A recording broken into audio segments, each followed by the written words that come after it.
आप सभी को मेरा प्यार भरा नमस्कार। आत्मबंधन पीएमसी ध्यान नेपाल के इस आनापानासती ध्यान सत्र में आप सभी का हृदय से बहुत बहुत स्वागत करती हूँ। अपने प्रिय गुरु ब्रह्म ऋषि पितामह महाअवतार बाबा जी सभी आध्यात्मिक गुरुओं को साष्टांग नमन करते हुए हम आज का सत्र आरंभ करेंगे। और आज हमारे साथ प्रियंका जी जुड़ी हुई हैं, जो आनंदा करुणेश जी की द 1000 सीड्स ऑफ जॉय का स्वाध्याय कर रही हैं। बहुत सुंदरता के साथ, बहुत सहजता से, सरल शब्दों में हमें उसकी समरी सुना रही हैं। तो मैं उन्हें प्रियंका जी को आमंत्रित करती हूँ। Priyanka ji, over to you. बहुत बहुत हृदय से स्वागत है आपका। Thank you Santosh ji, thank you.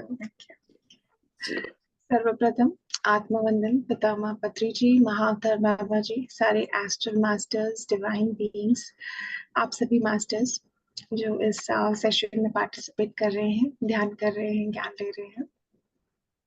तो सबसे पहले हम ध्यान की शुरुआत करते हैं। तो ध्यान की स्थिति में बैठ जाइए। अपने आसपास पानी का ग्लास या बॉटल रख लीजिए। अगर आपने चश्मा पहना है तो उतार दीजिए। हाथों की उंगलियों को ऐसे एक दूसरे में फंसाना है और पैरों को क्रॉस करना है। कोशिश करिए कि पूरे ध्यान के दौरान आप अपनी आंखें न खोलें।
आंखें बंद करके आराम से बैठ जाइए।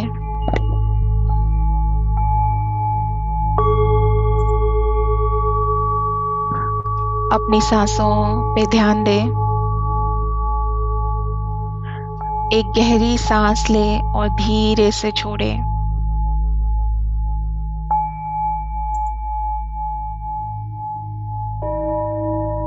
धीरे धीरे और गहराई से सांस लेते रहें।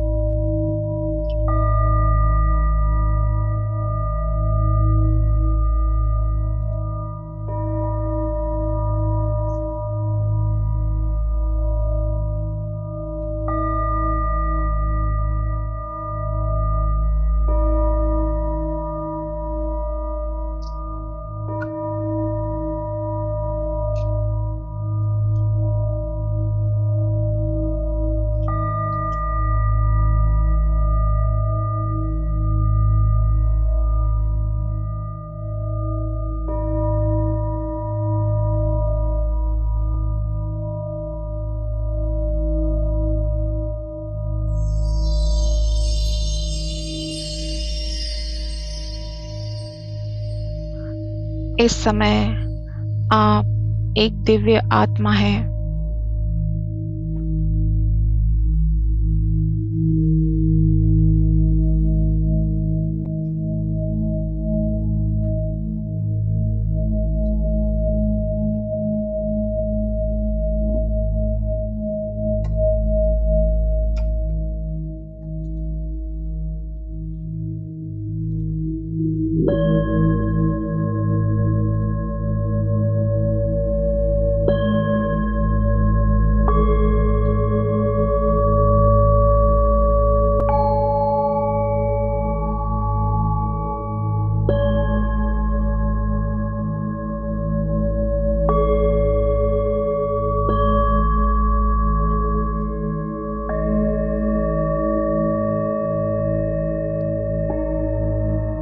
स्वयं को एक विशाल पिरामिड में बैठा हुआ महसूस करें।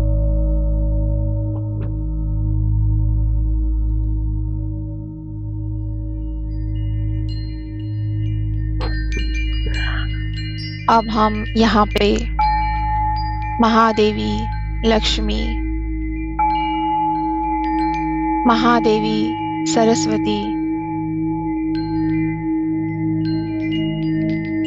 माता पार्वती,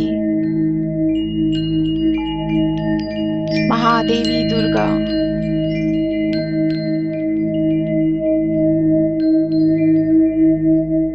भगवान विष्णु,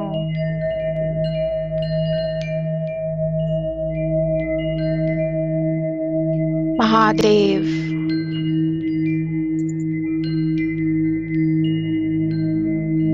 गणेश जी, हनुमान जी,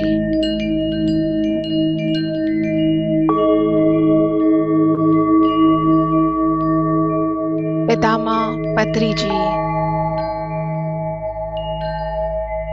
महाअवतार बाबा जी, सारे एस्ट्रल मास्टर्स, स्पिरिचुअल गाइड्स,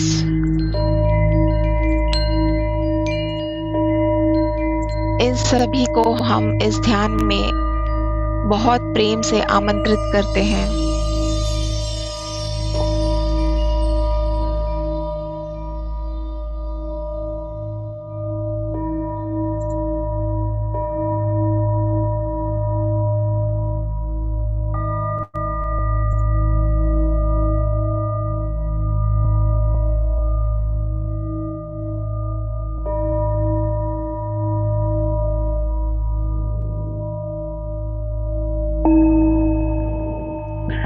इन सभी को अपने आसपास एक सर्कल में बैठा हुआ महसूस करें।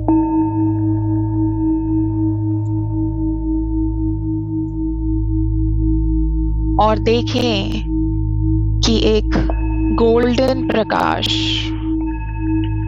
इन सभी से आपके शरीर में प्रवेश कर रहा है।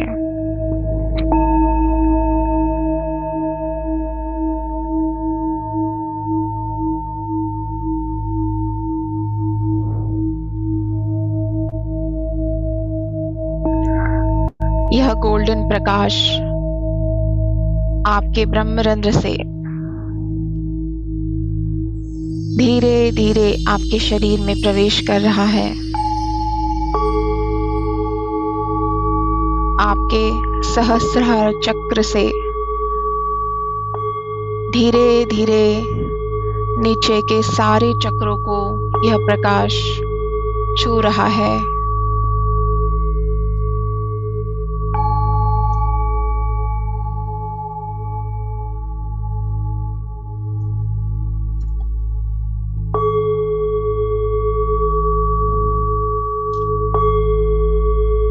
आपके सातवें चक्र के माध्यम से अपने शरीर में इस प्रकाश को प्रवेश करते हुए और अपने हृदय चक्र में जाते हुए महसूस करें।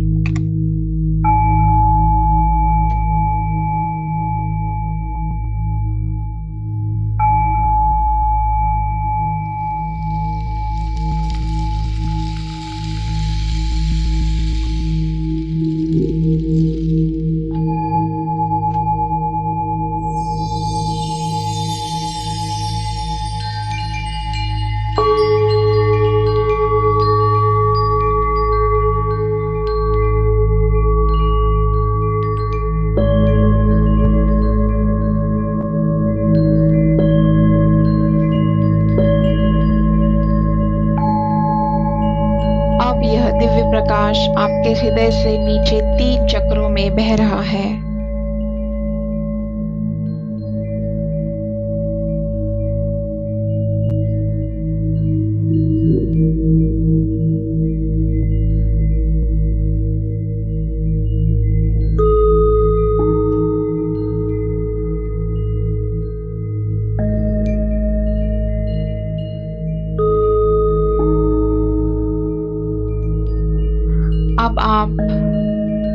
सारे दिव्य प्राणियों का, मास्टर्स का आशीर्वाद प्राप्त कर रहे हैं।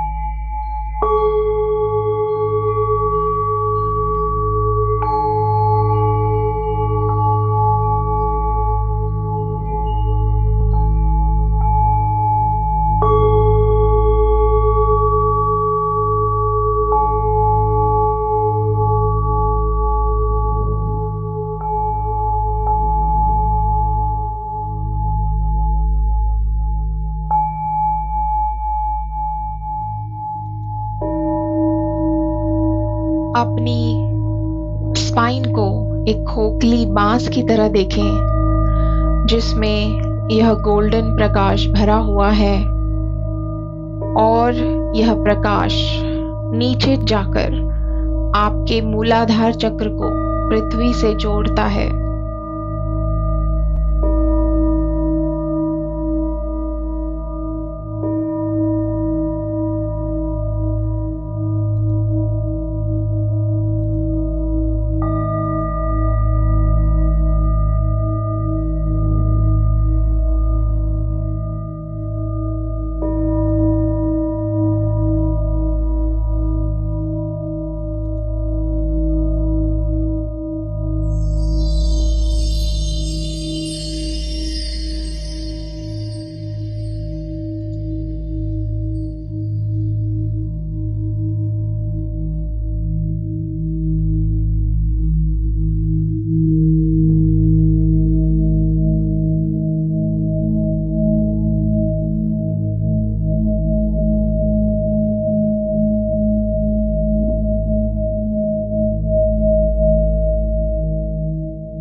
इस प्रकाश को और गहराई में जाते हुए देखें।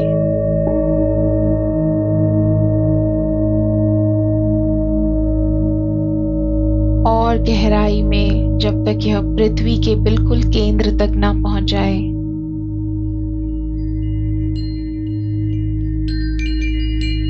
इस प्रकाश के माध्यम से आपको यह जागरूकता होगी कि आप इस प्रकाश के माध्यम से स्वर्ग और पृथ्वी दोनों से जुड़े हुए हैं। कुछ समय तक इस स्थान में आराम करें।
प्रकाश हर कोशिका और हर अंग को ठीक करता है।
एक गहरी सांस लें। अपने मणिपुर चक्र में सांस की ऊर्जा को महसूस करें।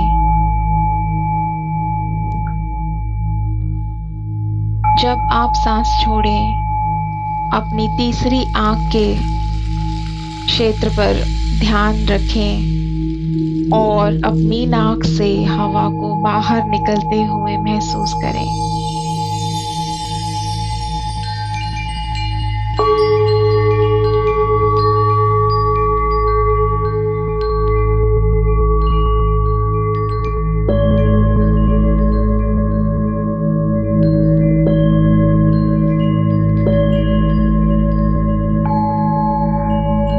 एक और गहरी सांस लें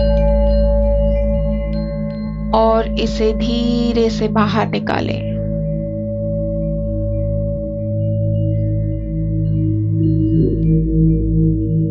इसी तरह आराम से सांस लेने और छोड़ने की प्रक्रिया जारी रखें।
यह प्रकाश आपके पूरे शरीर में फैल चुका है। आपके सातों चक्रों को बैलेंस कर रहा है।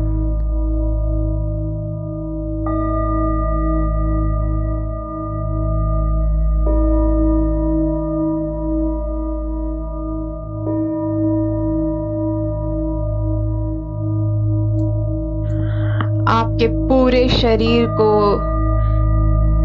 हील कर दिया है।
इस प्रकाश को अपने अंदर छिपी सभी भावनाओं को प्रकट करने दें।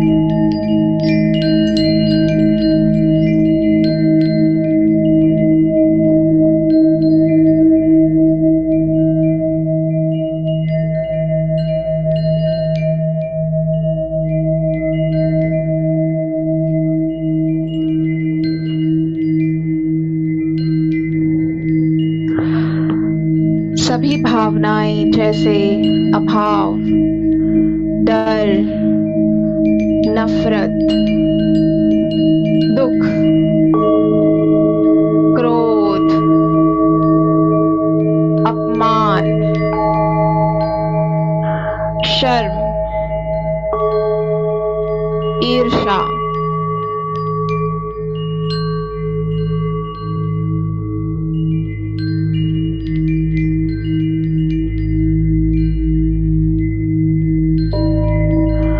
और इन्हें आत्मा के भावों में बदलता हुआ अनुभव करें, जैसे आनंद, प्रेम, सहानुभूति,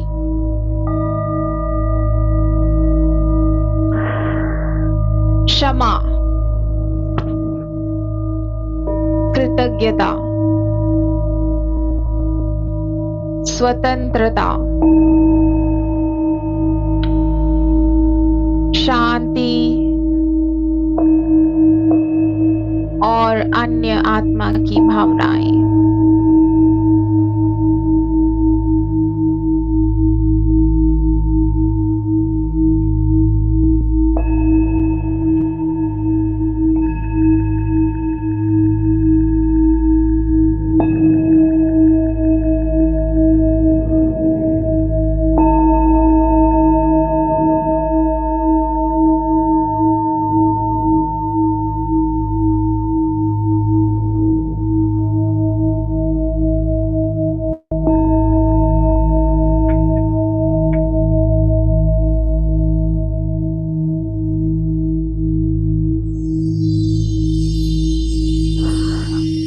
जब आपकी भावनाएं आत्मा के भावों में परिवर्तित होती हैं, तब आपका अहंकार विलीन हो जाता है।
धीरे धीरे इस प्रकाश को आपके हृदय से बाहर निकलते हुए देखें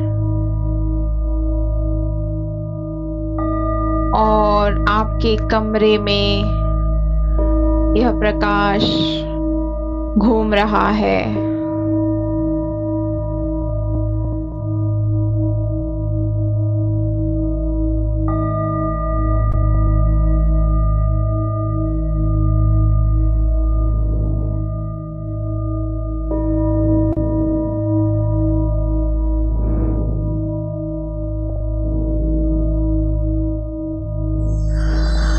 आपके चारों ओर एक सॉफ्ट गोल्डन ऑरा का निर्माण कर रहा है।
आपके कमरे से ये प्रकाश पूरे घर में फैल रहा है।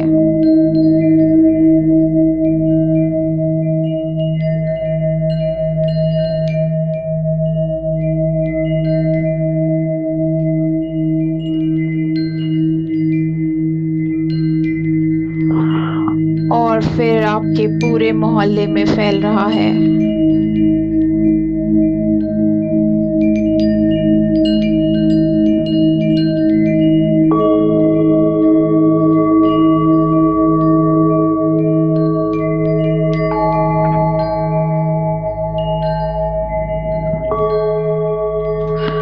देखें, पक्षी, पेड़ और सारी प्रकृति इस गोल्डन प्रकाश में स्नान कर रही है।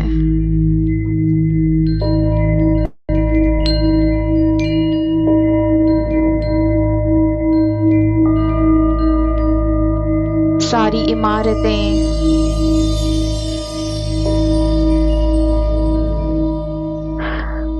इस प्रकाश में डूबी हुई हैं।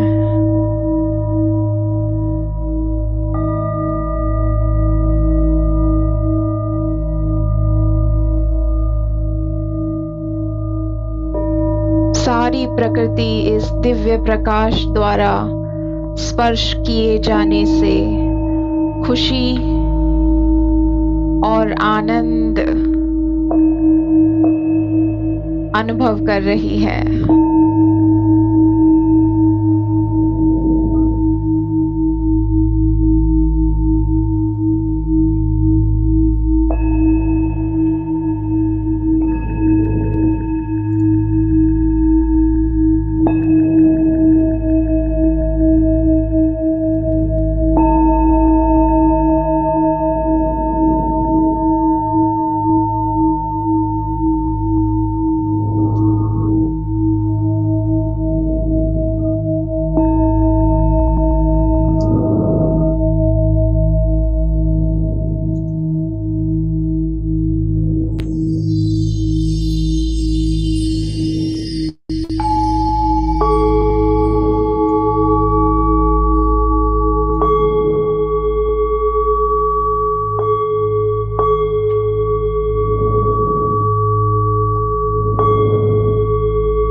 इस प्रकाश को देखें, यह आपके रहने वाले शहर में फैल रहा है।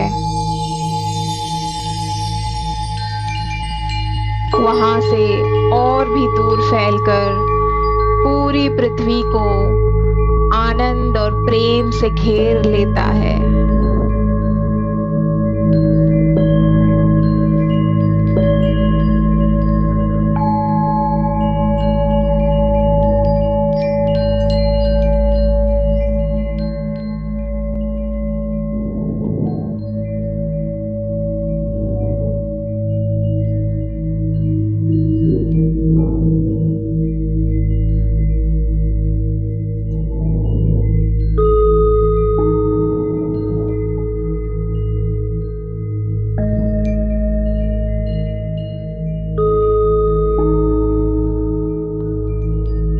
हर प्राणी के साथ एकत्व की इस स्थान से ब्रह्मांड के सभी संवेदनशील प्राणियों को आनंद, करुणा, शांति और मुक्ति से भरा ये गोल्डन प्रकाश भेजे।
यह प्रकाश पूरी पृथ्वी को आशीर्वाद दे रहा है।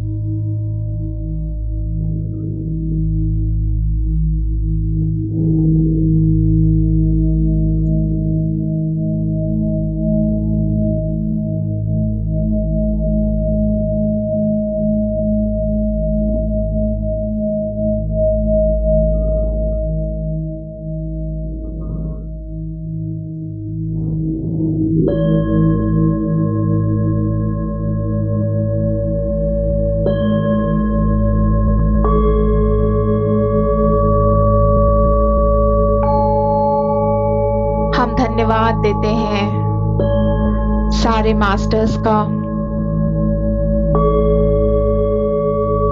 देवियों का,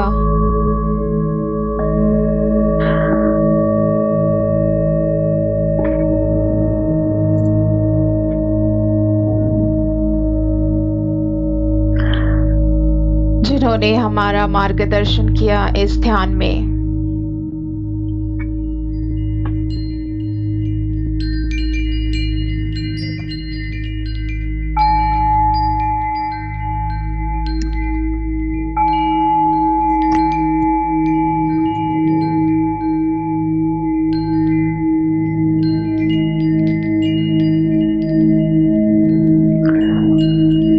आप सुरक्षित हैं, स्वस्थ हैं और खुश हैं। आपको आशीर्वाद देते हुए महादेवी, सरस्वती, महादेवी, लक्ष्मी,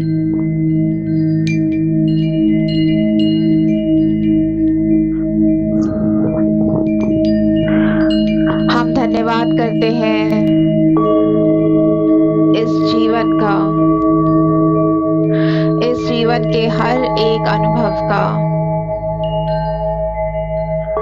अपने माता पिता, मित्र, रिश्तेदार, हर उस व्यक्ति का जो हमसे प्रेम करता है, हमारी सहायता करता है।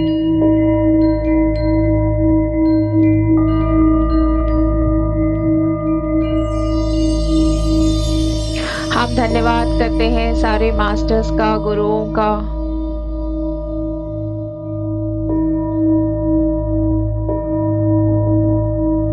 करुणेश जी का, जिन्होंने इस किताब के माध्यम से इतना अमूल्य ज्ञान हम तक पहुंचाया।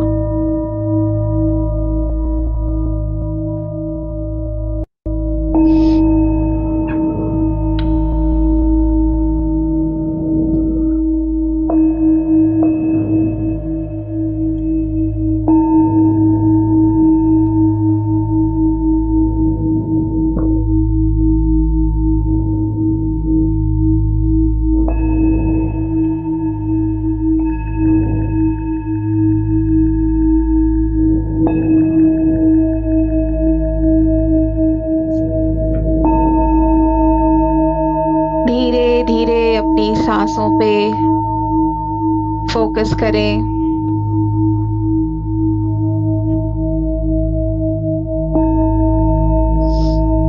अंदर आती हुई सांस, बाहर जाती हुई सांस।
अब धीरे धीरे अपने भौतिक शरीर में वापस आएंगे।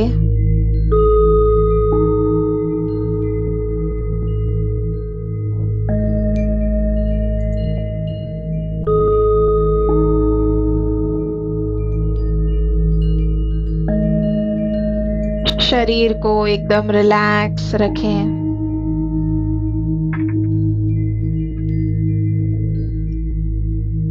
ध्यान सांसों पे।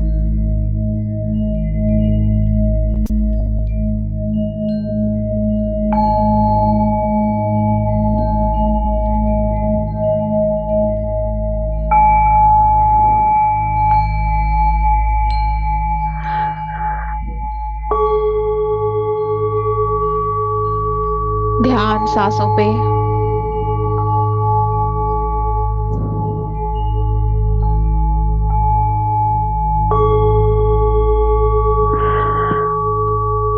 धीरे धीरे हाथों की उंगलियों को अलग करते हुए उन्हें अपनी आंखों पे रखें।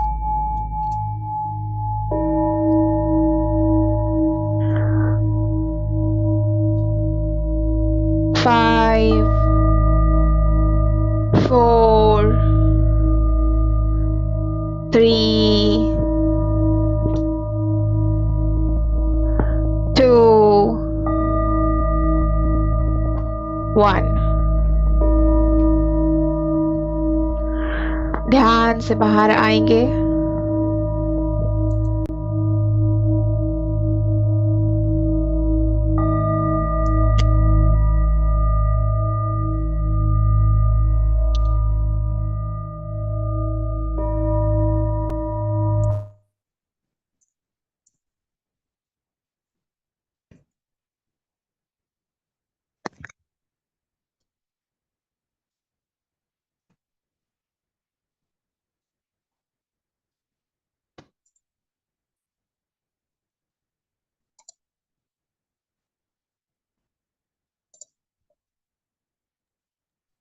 Thank you Priyanka ji. Thank you Priyanka, बहुत सुंदर। थैंक यू, थैंक बहुत अच्छा, बहुत अच्छा। Thank you Priyanka. Thank you Priyanka जी।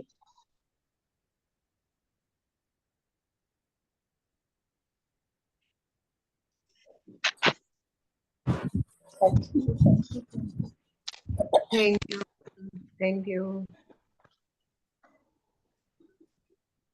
ध्यान में बैठे बैठे एक तरफ क्यों क्यों होते जाते हैं? कई बार लगता है हम एक ही साइड की तरफ झुकते जा रहे हैं। बॉडी को पूरी तरह से आप सरेंडर कर देते हैं ना, इसीलिए। वही कई बार ऐसे लगता है कि बिल्कुल टेढ़े हो गए हैं, हालांकि बिल्कुल स्ट्रेट बैठे होते हैं। तो खाली लेफ्ट लेफ्ट लेफ्ट जाती है। हाँ जी, लेफ्ट ही जाती है। क्या मेरे होता साथ भी है? ऐसे ही होता है। मेरे साथ भी ऐसे ही आंखें खोलने को दिल नहीं होता, कई बार पता भी लगता है कि इधर को जा रही है, देन फिर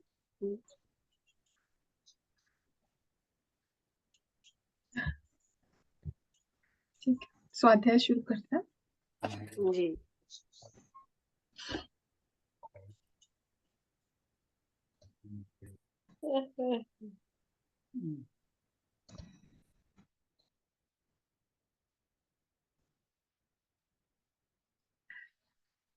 तो हम स्वाध्याय कर रहे हैं थाउजेंड सीड्स ऑफ जॉय का, जो आनंद करुणेश जी द्वारा लिखी गई किताब है। और इसमें उन्होंने चैनलिंग के माध्यम से उनके और उनकी फ्रेंड जेड कमला देवी, उन्होंने चैनलिंग के माध्यम से महादेवी सरस्वती और महादेवी लक्ष्मी से ज्ञान प्राप्त किया है। उनके बीच में कन्वर्सेशन चल रहा है, क्वेश्चन आंसर्स, और उसके उस सारे कन्वर्सेशन को उन्होंने इस बुक के फॉर्म में हमारे सामने रखा है।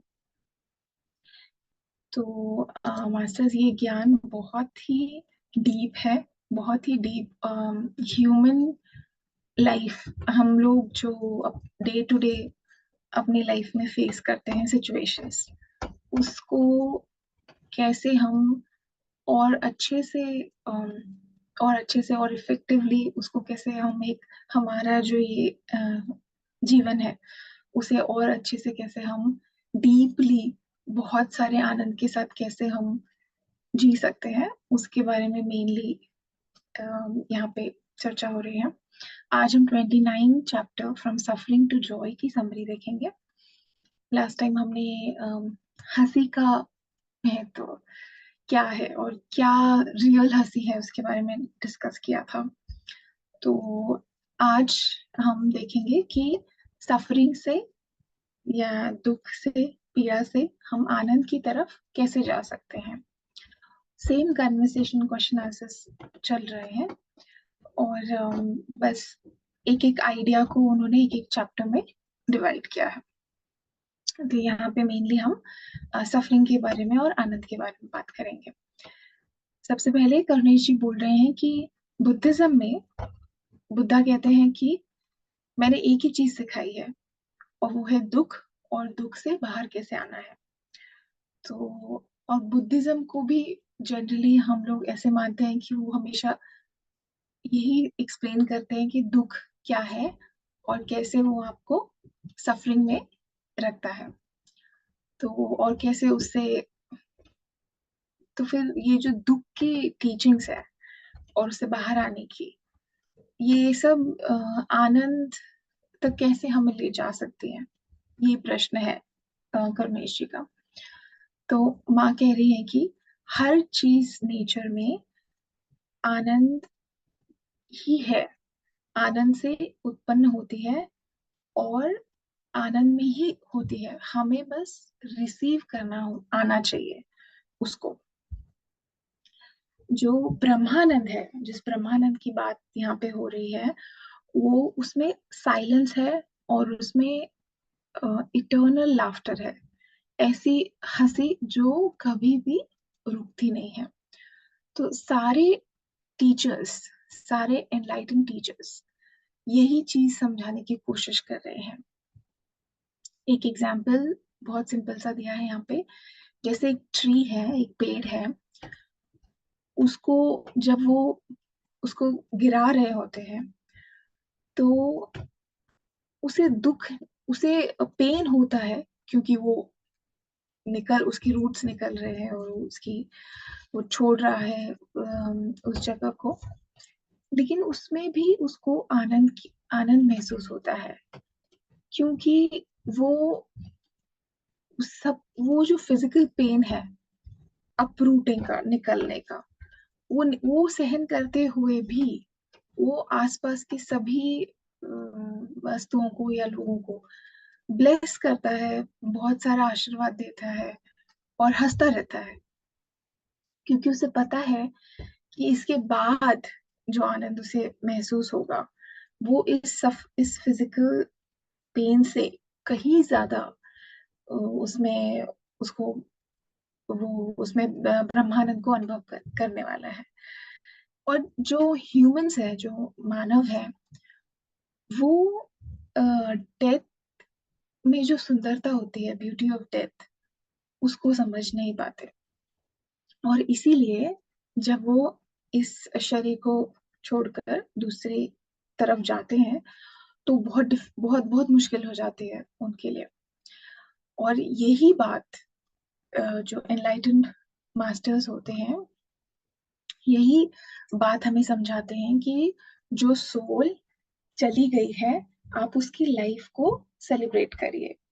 लेकिन हमारी कंडीशनिंग ऐसी है, मानवों की कंडीशनिंग ऐसी है, समाज हमें ऐसे सिखाता है कि नहीं, आपको रोना है और आपको बहुत ज्यादा ग्रीफ, बहुत ज्यादा रोना है, और आपको रो रो के आपको दिखाना है, मतलब रो रो के आपको एक्सप्रेस करना है कि आप कितने दुखी हैं।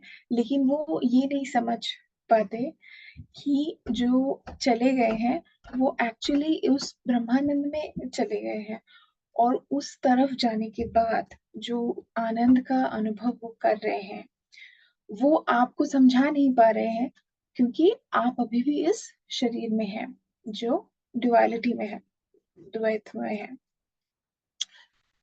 तो किसी और के किसी और के अंदर या कोई भी वस्तु वस्तु है, उसका अगर आनंद आपको महसूस करना है कि वो किस आनंद में है, उसके लिए आपके अंदर आप खुद खुश होने चाहिए, आपके अंदर वो आनंद होना चाहिए। तो कर्ण जी बोलते हैं कि अगर हर चीज आनंद में बनी है और हर चीज आनंद की ही भाषा बोल रही है हमसे, तो फिर बुद्धा दुख को इतना ज्यादा महत्व क्यों दे रहे हैं? माँ कह रही है क्योंकि माइंड जो है वो हमेशा दुख से दूर भागने की कोशिश करता है, उसका हमेशा एफर्ट रहता है कि मैं कैसे इस परेशानी, ये परेशानी खत्म हो जाए, वो वो ठीक हो जाए, वो व्यक्ति मेरी बात मान ले। तो वो कॉन्स्टेंटली ऐसे एफर्ट करता है कि उसको दुख से दूर भागना है, वो प्रेजेंट मोमेंट में रहता ही नहीं है, उसको प्रेजेंट मोमेंट से भागना है, और इससे और ज्यादा सफरिंग क्रिएट होती है। और इस ऐसा करने से क्या होता है, हमारे अंदर जो आनंद है उससे हम दूर हो जाते हैं। तो सफरिंग पे बुद्धा इसीलिए ज्यादा इम्पोर्टेंस, बहुत ज्यादा इंकरेज कर रहे थे कि जब आप पूरी तरह से प्रेजेंट मोमेंट में रहेंगे तो, और उससे भागेंगे नहीं, तो आपका ईगो जो है वो डिसॉल्व हो जाता है, ईगो खत्म हो जाता है और फिर आपकी सफरिंग खत्म हो जाती है। इसीलिए बुद्धा कह रहे हैं कि आप प्रेजेंट मोमेंट में रहिए, दुख से भागने की कोशिश मत करो। जिस ब्रह्मानंद की बात हम कर रहे हैं वो इस सफरिंग के पहले भी है था और इस सफरिंग के बाद भी होगा। और बुद्धा ने सिखाया कि सफरिंग का एक शुरुआत होती है और एक अंत होता है, लेकिन जिस ब्रह्मानंद की हम बात कर रहे हैं उसका कोई शुरुआत नहीं है, उसकी कोई एंड नहीं है। जब पूरी तरह से इस ब्रह्मानंद में अवेकनिंग हो जाती है तो हमें उस शून्यता का अनुभव होता है, और उस शून्यता तक पहुंचने के लिए भी हमें पूरी तरह से खाली होना पड़ेगा। तो ये दोनों चीजें एक ही जगह जा रही हैं शून्यता में। जैसे हम शून्यता में खुद को डुबा देते हैं तो हम वो यूनिवर्स, उस ब्रह्मांड से कनेक्ट हो जाते हैं, और इसीलिए हम कहते हैं कि शून्यता में पूर्णता है, जो हमारा ट्रू नेचर है, जो हमारा सही स्वभाव है।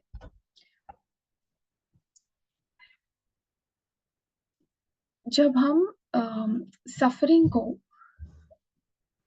अपने माइंड से देखेंगे तो कोई भी सफरिंग उसको अगर हम माइंड से देखेंगे तो वो चलती रहेगी, लेकिन जब हम उसके बियॉन्ड जाके देखेंगे, माइंड के परे जाके देखेंगे, मन के परे जाके देखेंगे, तो हम उस शून्यता को अनुभव कर सकते हैं और फिर सफरिंग खत्म हो जाती है। अब यही पर्पस है, माँ कह रही हैं, मेडिटेशन का, ग्रैटिट्यूड का। अपने पास जो है उसके लिए आप थैंक यू बोलिए, मेडिटेशन करिए जिससे आपका माइंड, थॉट्स के, माइंड के आपका मन जो है उसमें सारी थॉट्स खत्म हो जाए और उस शून्यता तक वो पहुंचे। ये दुख की बात हो गई, सफरिंग की बात हो गई। आगे करुणेश जी कहते हैं कि और एक जो सेकंड चीज जो बुद्धिज्म में है कि सफरिंग जो होती है वो क्रेविंग से, कि मुझे कुछ चाहिए, मुझे कुछ चाहिए। तो इसीलिए बुद्धिज्म में ऐसे बोलता है कि आपके सारे डिजायर्स ही खत्म कर दो, आप आपकी सारी इच्छाएं खत्म कर दो। अगर इच्छाएं खत्म हो गई तो आपके अंदर वो क्रेविंग कि मुझे ये चाहिए, ये चाहिए, वो जो प्यास होती है कि ये भी चाहिए मुझे, वो भी चाहिए, वो खत्म हो जाएगी। पर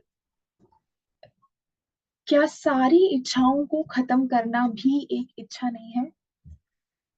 इतना इम्पोर्टेंट और डीप क्वेश्चन यहाँ पे पूछा है। तो माँ कह रही है कि सारे पेड़, स्टार्स, एंजल्स, बोधिसत्व, पूरा ब्रह्मांड सिर्फ और सिर्फ ग्रो कर रहा है, बढ़े जा रहा है। इवन हम जो डिवाइन बीइंग्स हैं, हम भी बढ़ते जा रहे हैं। हमारी भी इच्छाएं जो हैं, डिजायर्स जो हैं, वो है सारी सारी दुनिया को हील करना, सिर्फ आपके ब्रह्मांड में नहीं, और भी जितने ब्रह्मांड है सब में हीलिंग करना। तो ये डिजायर, इच्छा जो है, ये होनी, ये है, ये है और ये चलती रहेगी, क्योंकि इसी से ग्रोथ होती है। तो ऐसा नहीं है कि बुद्धा कह रहे हैं कि डिजायर खत्म करो, वो कह रहे हैं कि उस डिजायर से आपके जो थॉट्स अटैच हैं, अटैचमेंट हो जाता है जब आपको, उससे क्रेविंग और उससे भूख प्यास, उस इच्छा को पूरा करने की जो तीव्र इच्छा आपके अंदर आ जाती है, वो सफरिंग है। और आगे माँ कह रही है कि डिजायर तो एक थॉट है और एक फीलिंग भी है, लेकिन जब वो बहुत ज्यादा उसको डिजायर को पूरा करने के लिए बहुत सारे थॉट्स उसके साथ जब आप एसोसिएट कर देते हैं, तो फिर आप उसको पूरा होने से आप रोक रहे हैं। आपका काम है उस डिजायर को पूरी तरह से, पूरे थॉट्स को जो है उससे अलग करना, और ये आप मेडिटेशन में रियलाइज कर सकते हैं। तो यहाँ पे बहुत अच्छी चीज हमने सीखी कि सफरिंग जो है वो थॉट्स बेस्ड ऑन हमारे जो पास्ट एक्सपीरियंसेस हैं, जो हम डिजायर के साथ अटैच कर देते हैं, जिससे कि इच्छाएं, जिससे हम बहुत ज्यादा क्रेविंग शुरू हो जाती है, और इसी से हमें फ्री होना है। ऐसे थॉट्स से हमें फ्री होना है, पूरी तरह से सरेंडर करना है। जब हम पूरी तरह से फ्री हो जाएंगे, सारे थॉट्स जो अटैच हैं हमारे डिजायर से वो खत्म हो जाएंगे, तो वो जो हमारी इच्छा है, डिजायर है, वो अपने आप मैनिफेस्ट हो जाएगी। भले ही उस तरीके से ना हो जैसे आपने सोचा, लेकिन किसी ना किसी तरीके से वो मैनिफेस्ट हो जाएगी, बेस्ट तरीके से। तो ये लॉ ऑफ अट्रैक्शन जैसे साउंड करता है। तो माँ कह रही है कि जो बहुत ही गहरा सत्य है कि लॉ ऑफ अट्रैक्शन का मतलब है कि आपको मैनिफेस्ट करने हैं अपने सारे डिजायर्स। जो अगर आप ये समझने की कोशिश करें, ये सारी चीजें एक दूसरे से कनेक्टेड है। आप ये समझने की कोशिश करिए कि जो भी आपकी इच्छाएं हैं वो ऑलरेडी एग्जिस्ट करती है, वो ऑलरेडी आपकी शून्यता में है।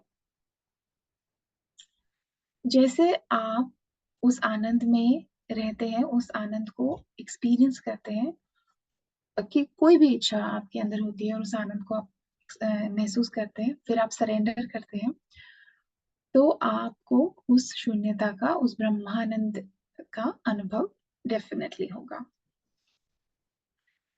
जब आप पूरी तरह से सरेंडर में हैं तो आपका माइंड खाली हो जाता है। वो हमेशा इस थॉट में नहीं रहता कि इसको कैसे मैं मैनिफेस्ट करूं, उसको कैसे मैं मैनिफेस्ट करूं। तो वहां से वो निकल जाता है और आप बाकी के अपने कामों में व्यस्त हो जाते हैं।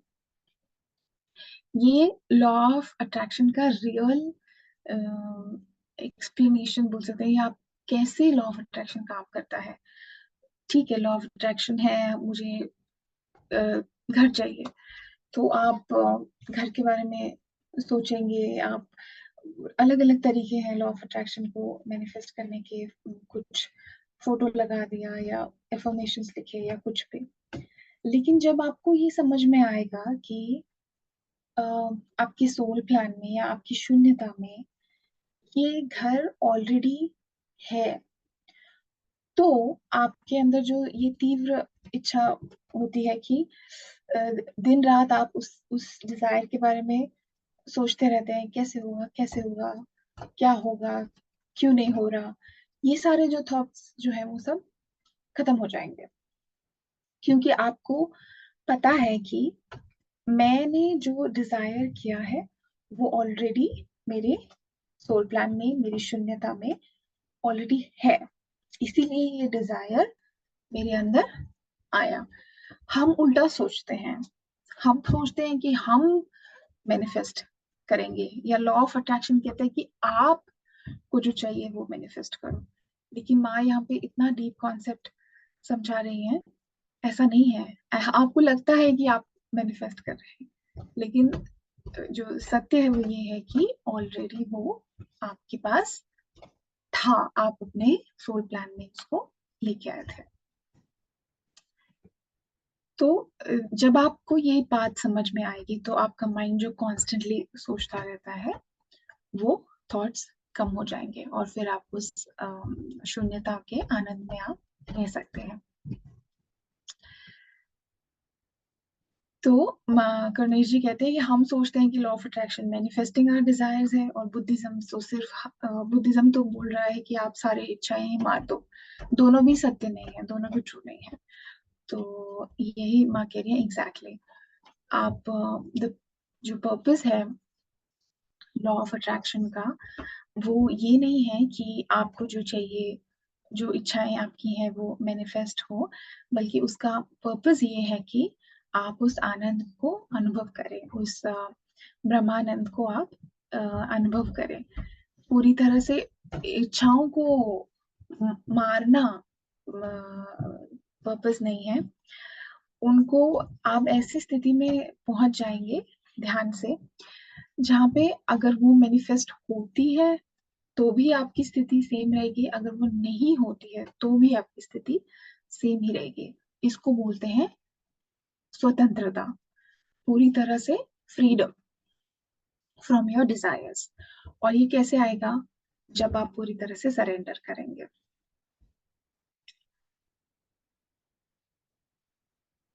आगे, जैसे आप इस आनंद को अनुभव करते हैं, सरेंडर करते हैं, आपके अंदर शून्यता के नए नए डायमेंशंस ओपन होते हैं। इसीलिए हम अभी मेडिटेशन के बाद किसी ने बोला कि बाहर आने का मन ही नहीं करता। क्यों? क्योंकि आप पूरी तरह से थॉटलेस स्टेट में पहुंच जाते हैं, उस शून्यता में पहुंच जाते हैं ध्यान में। तो एक के बाद एक नए डायमेंशन को आप एक्सपीरियंस करते हैं। इसीलिए आपको वहां से आने की इच्छा नहीं होती, आपकी डिजायर्स ही खत्म हो जाते हैं। और यही अल्टीमेट सीक्रेट है लॉ ऑफ अट्रैक्शन का, माँ कह रही है। शून्यता जो है वो फाउंडेशन है हर चीज की। जो अलग अलग थेरेपीज हम सुनते हैं, साइकोथेरेपी, हिप्नोथेरेपी, इमोशनल रिलीज, तो इसमें थेरेपिस्ट क्या काम करते हैं? यही काम करते हैं कि आपको वो ऐसी जगह ले जाते हैं जहाँ कोई डर नहीं है, इनसिक्योरिटी नहीं है, जजमेंट नहीं है, और वहां से हीलिंग शुरू होती है, क्योंकि आप उस शून्यता में है।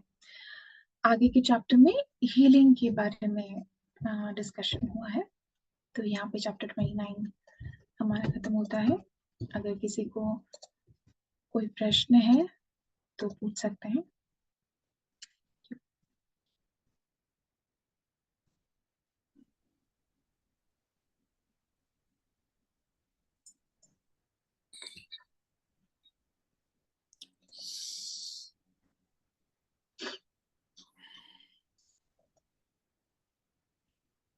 जी दिव्या। हाँ, बहुत अच्छा सेशन था और इतने दिन बाद ज्वाइन करके बहुत अच्छा लग रहा है। Thank you so much. And जो आपने ये बात बोली ना कि सफरिंग हम महसूस कर करके उसके बाद हमारे डिजायर्स खत्म करने के लिए होता है, कि धीरे धीरे डिजायर्स खत्म हो जाती हैं। एंड मेरा पर्सनल एक्सपीरियंस है कि इतने टाइम से मुझे बहुत कम खाना खाने की आदत पड़ गई है, और मतलब कोई भी कंफर्ट नहीं था ना लाइफ में काफी सालों तक। तो अभी मैं नई जगह पे हूँ, वहाँ सब लोग बार बार खाना पूछ रहे एंड अलग अलग तरह की एक्टिविटीज हो रही, तो मुझे मतलब बहुत अजीब लग रहा है कि यार मेरी तो इच्छा ही नहीं है, अब मैं कैसे एडजस्ट करूँ। तो ये थोड़ा है कि मेरे अंदर तो मेरे को भूख नहीं लग रही, मैं क्यों खाऊं? मतलब 3-4 बार यहाँ खाना मिलता है और मुझे तो एक टाइम खाने की आदत है, या तो फिर कभी कभी तो मैंने 36 आवर के भी फास्ट रखे हैं। तो उसके बाद अब मेरे को समझ नहीं आ रहा है कि ये सब, लेकिन I am trying to adjust. वो एग्जैक्टली, ये ये परफेक्ट एकदम, सिचुएशन है कि जब आप हाँ, पूरी तरह से सरेंडर करते हैं तो सब कुछ आपके पास आ जाता है। आप एकदम नेगेटिव एनवायरनमेंट से एकदम कुछ मेडिटेटिव और पॉजिटिव एनवायरनमेंट में आए, तो अब मुझे थोड़ा दिक्कत हो रही है एडजस्ट करने में। एडजस्ट मतलब कोई कंप्लेन नहीं है, बट मेरे को थोड़ा चेंज को अजीब एक्सेप्ट करना। अजीब फीलिंग हो रही है कि हाँ, सब करना है। वही सेशन तो काफी अच्छा था and I am trying my best. Very good, all the best. Priyanka ji, मैं ये पूछना चाहती हूँ जी अविनाश। कि ये डिजायर्स जो है वो वो तो रहती ही है। मतलब मैं ये नहीं कह सकती कि सारी खत्म हो जाएंगी या कैसे, क्या मतलब डिजायर होना या पूरा ना होना वो ठीक नहीं है। डिजायर तो होंगी ही, वही बात नैन्सी, तो खाना कर खा रही लिया? हैं। सरस्वती, महादेवी लक्ष्मी और सरस्वती यही बोल रहे हैं कि पीयूष डिजायर चले खत्म गए? नहीं हो सकते। नहीं है ना। ये पॉसिबल नहीं है कि आपकी डिजायर्स खत्म हो, क्योंकि ग्रो करने के लिए डिजायर होना बहुत जरूरी है। जरूरी, हाँ हाँ। एग्जैक्टली पूरा यूनिवर्स ग्रो हो रहा है, हम डिवाइन बीइंग्स ग्रो हो रहे हैं, हर चीज यूनिवर्स में ग्रो हो रही है। तो बिना डिजायर के रहना पॉसिबल नहीं है।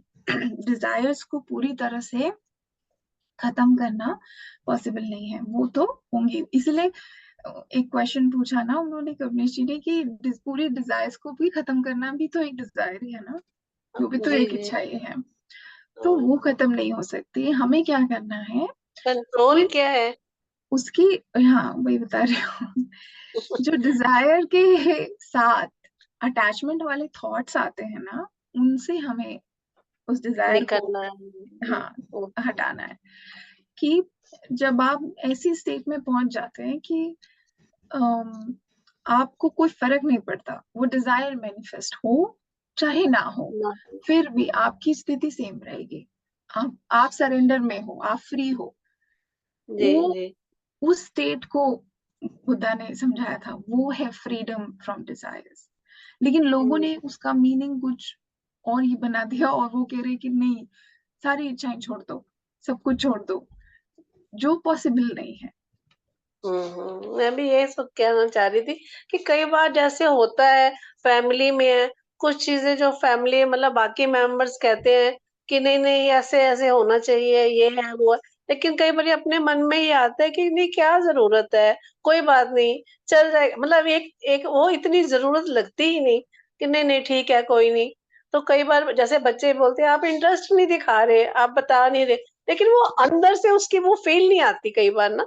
तो वही मतलब हो गया ना एक डिजायर के लिए, कि जरूरी नहीं है कि सबके लिए वही हो। हाँ। बिल्कुल। ओके, थैंक यू थैंक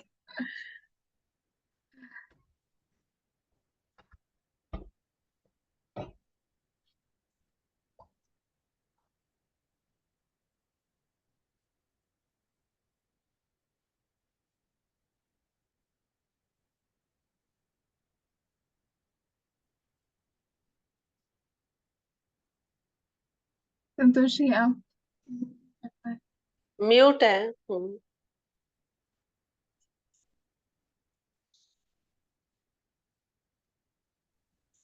हाँ बहुत अच्छा सेशन प्रियंका। मैं बड़ी देर से कोशिश कर रही हूँ, मेरे को म्यूट, मैं अनम्यूट कर दे, हैंड रेस करके बैठी हूँ। जी, ये डिजायर वाली बात तो बहुत अच्छी है। और आजकल मैं कुछ बॉडीज पे पढ़ रही थी कुछ, तो उसमें वही आया कि निर्वाण में ही शून्यता आती है। निर्वाणिक जो बॉडी होती है, शून्यता, तभी बड़े बड़े महापुरुषों ने और सिद्ध पुरुषों ने, ऋषि मुनियों ने बताया है कि ये ज्ञान कि मैं कुछ भी नहीं हूँ, ये फीलिंग ही ज्ञान है। तभी वो जो निर्वाणिक स्रोत है शंकराचार्य जी का, न मन न बुद्धि न अहंकार में हूँ, न माता न पिता न जन्मा न, वो सब और कुछ वो संतोष जी वही वो भी तो एक अवस्था है ना। अवस्था है, वो एक वो अवस्था हाँ है वो एक निर्वाण अवस्था की। है, उस तक हाँ, पहुंचना एक। शून्यता। हाँ। जी जी, बिल्कुल बिल्कुल, मेरा मतलब वही है कि जो उन्होंने कहा इच्छाएं खत्म, सब कुछ खत्म, जब सब, तभी तो हम फाइनली वो निर्वाणिक अवस्था में पहुंचते हैं, निर्वाणिक तब बॉडी। पहुंचते हैं ना जब बिल्कुल तब खबो हो जाता, नील हो जाता दैट है। इज जी जी। वेरी रेयर, मतलब असंभव तो नहीं है, लेकिन कितने गिने चुने लोग हैं। हाँ बुद्धा है, गुरु नानक है, शंकराचार्य, मतलब इस तरह के लोग हैं जो जो फिर जिनका जन्म ही नहीं होता, फिर उनके जी हाथ जी। में होता है, उनकी मर्जी है तो शरीर लेके आ भी सकते हैं, नहीं तो वो दूसरे लोकों में चले जाते हैं, खत्म जी जी। उनका। पृथ्वी इस स्कूल से उनका कोर्स खत्म हो चुका, अब यहाँ उनके लिए कुछ भी नहीं है, ठीक है ना। तो वो शून्यता, ऐसी असीम शून्यता हो गई वो कि जी। हमारे आध्यात्मिक विकास पे भी डिपेंड करता है कि हम जितना ग्रो कर लेते हैं, तो एक स्टेज ऐसी आती है कि इसमें किसी चीज से कोई फर्क नहीं पड़ता है, कोई किसी चीज की आवश्यकता नहीं लगती है कि नहीं, माने क्रेविंग नहीं लगती कि अरे ये होना चाहिए, ये वैसा होना चाहिए। उस स्टेज तक पहुंचने में थोड़ा समय लगता है, और लेकिन जब वो उस स्टेज तक पहुंच जाओ तो सच में डिजायर की कहीं कोई अहमियत हो बहुत जाते हो। कम हो जाती है, बहुत कम जी हो जाती है। जी मंजू जी, ये बात भी है कि हम यहाँ एक्सपीरियंस करने आए हैं, और हम जब से पैदा हुए हैं एक्सपीरियंस करते करते इस स्टेज पे आ गए हैं कि हम सब एक्सपीरियंस ले चुके हैं, अब कोई डिजायर ही नहीं है, कोई जरूरत नहीं। देखिए ना। हाँ, तो वो इस स्टेज पे वो चीज इसीलिए भी आ जाती है कि हम, अब ये स्टेज अनुभव ऐसी ही है। ज्ञान है, हाँ, ये हमें बताया गया है कि अनुभव ही ज्ञान है, और अनुभव हम इतने सारे ले चुके हैं, अच्छा बुरा सुख दुख, हाँ, ये हर तरह वो मत, तो इतने से कुछ, तो हम एज के हिसाब से मुझे लगता है अब उस स्टेज पे है कि कोई फर्क ही नहीं पड़ता, हो गया तो ठीक है, नहीं हुआ तब भी ठीक है, तो ठीक है। हाँ बिल्कुल। वो तो आप क्योंकि हम एक्सपीरियंस बच्चे करे हैं फोर्स सारे। करते हैं, जी, बहुत बच्चे फोर्स एक्सपीरियंस करते करती हैं है। तो चलो ये सोचना पड़ता है क्या क्या मांगू, क्या कर लूं, क्या चाहिए, यही, कुछ नहीं। ये जो अनुभव है ना मंजू जी, मुझे अपनी मदर इन लॉ की बात याद आ रही है। एक बार मैंने उनको यही पूछा था कि जब वो लाहौर से पार्टीशन के टाइम में और भाग हिंदुस्तान आए थे, शरणार्थियों की तरह आए थे, और वो जी कहते हैं एक ही कमरे में हम 12-15 लोग रहते थे। उसके बाद में थोड़े दिन में, कुछ ही बहुत कम समय में फिर सब कुछ हो गया, फैक्ट्री भी बन गई, घर भी बन गया, सब कुछ हो गया। उसके बाद फिर एक बार ऐसा हुआ, इनकम टैक्स की रेड पड़ी, और फिर ये मेरे सामने की बात है कि बहुत कुछ हुआ। तो मैंने तो नहीं पूछा, मेरी हिम्मत नहीं थी। मेरी जिठानी ने उनसे पूछा कि आपको कैसा लग रहा है कि एकदम अब ऐसा हो गया, अब ऐसे करना पड़ेगा ये कर। तो उन्होंने कहा बेटा मुझे कोई फर्क ही नहीं पड़ता, मैंने तो बहुत वैभव देखा है, बहुत नीचे हाँ देखा है, फिर ऊपर चढ़ते हुए देखा है, तो ये सब कुछ समान है मेरे लिए, अब मुझे कुछ फर्क नहीं पड़ता। तो मुझे इतना अच्छा लगा था उस समय सीख के ये चीज उनसे, मतलब उसका फिर बाद में समझ में आया कि हम सब कुछ देख चुके हैं, अब क्या फर्क पड़ता है, ठीक है ना। जो है सब सही है, जो हो रहा है वो बहुत अच्छा है। अब तो वही होता है कि चलो भगवान के साथ जुड़ना है, परमात्मा के साथ लीन होना है बस, क्योंकि हम अनुभव कर चुके सारे। जी, तो इच्छाएं वही तो है, तो अब काहे जब की। हमें जब हमें ये समझ में आता है ना कि हमारे डिजायर्स ऑलरेडी हमारी शून्यता में है। जैसे एग्जाम्पल, अभी रिसेंटली मैं किसी के साथ जुड़ी थी, तो उन्होंने मुझे उन्होंने घर मैनिफेस्ट किया। उन्होंने नया घर लिया, तो उन्होंने मुझे स्टोरी सुनाई कि मैंने कैसे लॉ ऑफ अट्रैक्शन को यूज करके मैंने ये घर मैनिफेस्ट किया। लेकिन ऐसी कोई चीजें हुई जिससे उन्हें ये पता चला कि एक्चुअली उनका उस घर में आना तो पहले से ही डिसाइडेड था। और यही बात माँ यहाँ पे हमें समझा रही हैं, जो कुछ भी आपके हाँ डिजायर्स हैं वो ऑलरेडी आपकी शून्यता में है।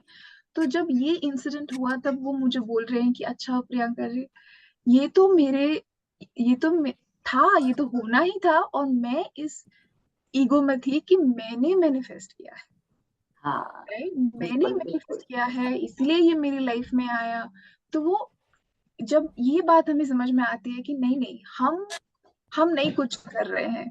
Law of attraction, manifestation, law of attraction का मेन जो गोल है वो मैनिफेस्टेशन नहीं है, वो ये है कि आपको उस शून्यता में लेके जाना, जिससे आपको ये पता चले कि मेरी शून्यता में घर है, मेरी शून्यता में गाड़ी है, मेरी शून्यता में पार्टनर है, या मेरी शून्यता में जो भी मटेरियल चीजें हैं वो ऑलरेडी मेरी शून्यता में है, उस शून्यता में है।